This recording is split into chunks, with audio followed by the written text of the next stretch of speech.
everyone for coming here this evening. Thank you so much. I want to start by thanking a few people. Without them, this book wouldn't have been possible. First of all, Mr. Hussain Zaidi, the man who relentlessly pushed me week after week, month after month, after I came back from Canada where he was being treated. And I remember what Hussain told me. He said that, you've been through this as parents, this information that you've had, that you've got on your side. If one family, if one parent, if one child fighting cancer can have this information on his or her side, it will be battle won for all of them and for you. And also Bilal, my partner in crime, I wouldn't have been able to do it without him. He really pushed me dig down into those painful memories back in 2014 in January and document them in this book. So thank you, Bilal. And also Millie, the entire team at Penguin, it wouldn't have been possible without them. They've really given the book the kind of exposure that it needed to get across to everyone in the hour of need. And also, I think next month there will be a Hindi version and a Marathi version that will be launched. So looking forward to that. So let me just take you back through the incident 2 years back and tell you exactly how the book eventually happened. It was January 13th, 2014 when as a family our life was completely wrecked. It was a casual brunch that me, my wife and my son had gone for to Taj Lands End. And it was there where we detected some abnormal symptoms in our son. And we rushed him to the hospital. There was his head pediatrician there and tests began. There was a conversation that we had 2 weeks back. We didn't want, we were delaying a simple blood test for the hemoglobin because we didn't want our child to go through physical trauma when a needle went into his arm. And here in this hospital, there was needle after needle jabbed into his arm and doctors trying to get to the bottom of the problem. Anyways, that nightmarish of a day ended. We went back home and I went onto the internet to do my own research.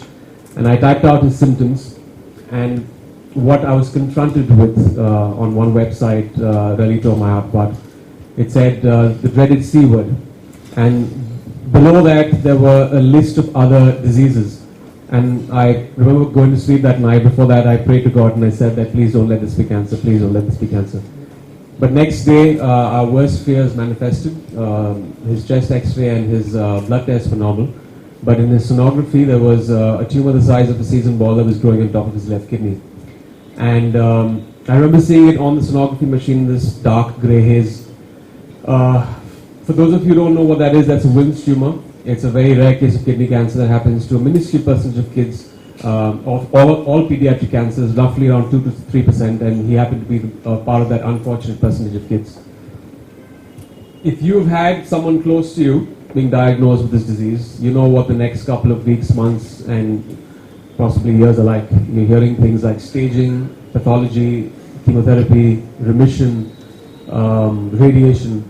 And it was very frightening for us back then because we didn't know the staging of the cancer. And even these cancers are divided into two subgroups, which is favorable and unfavorable. God forbid a child has unfavorable, the chemotherapy does not work. But God was, I guess, very kind. In the next week after the surgery, we realized it was a favorable cancer. And we as parents and family, we fought hard for 7 months. We took him to Toronto for his treatment, chemotherapy.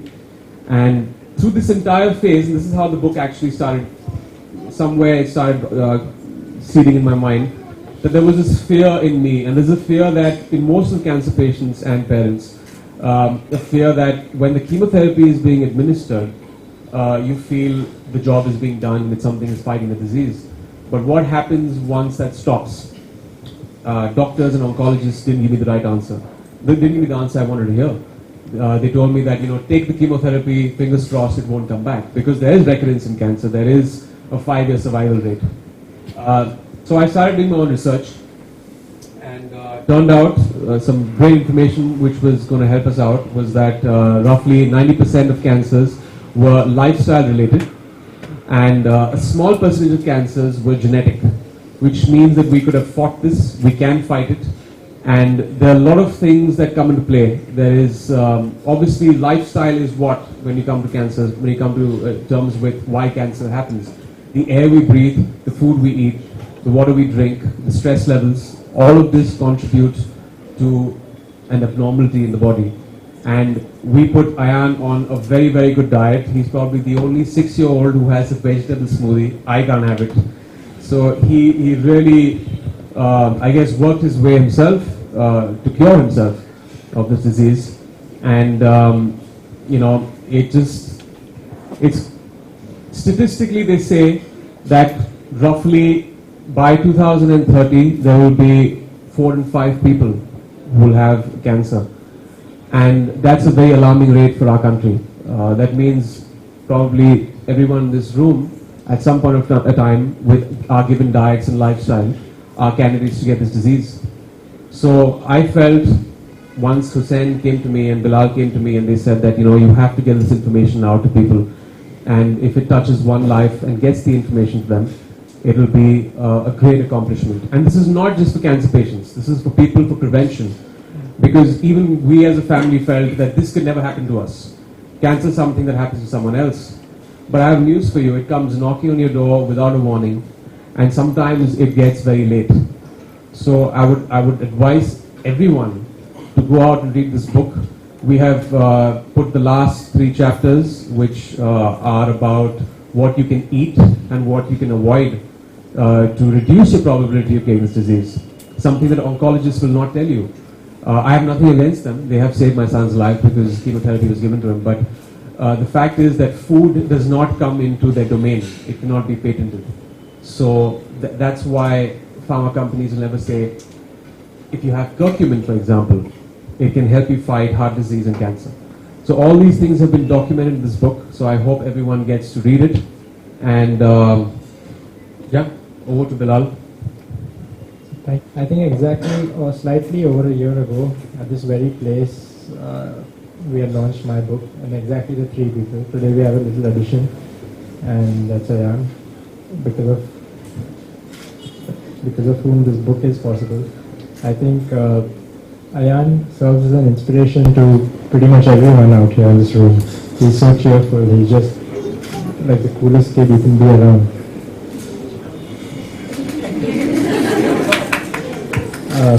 So the book had actually started, I think, sir, a year and a half ago? Yeah.